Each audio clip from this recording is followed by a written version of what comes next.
Gabon, dans le nord du pays, un récit fascinant et bien qu'effrayant est conté par les personnes âgées au détour d'une soirée en famille autour d'un feu de bois. Il s'agit de l'histoire des Mimbeng. Tirée de faits réels, elle parle d'une tribu de cannibales qui vivait dans la forêt et tuait toute personne qui s'y aventurait. Dans la forêt dense gabonaise entre deux bourgs à Dendjolé et Midzik, il y avait des hommes qui capturaient et tuaient tous les aventuriers qui s'approchaient de leur territoire. À l'époque, lorsque les voyageurs qui partaient vers Libreville à pied prenaient la route, leur principale crainte était cette zone de tous les dangers qui leur faisaient peur. Et encore dans les années 80, on relayait que quiconque s'arrêtait sur ce tronçon n'avait aucune garantie d'être retrouvé vivante car ces hommes y sévissaient encore.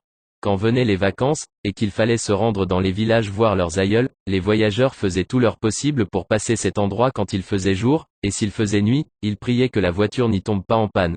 En réalité, cette histoire tirée des faits réels parle d'une tribu qui combattit avec bravoure pendant la Première Guerre mondiale en 1914 contre les Français, les Allemands et leurs alliés qui voulaient occuper leurs terres et lutter contre l'esclavage.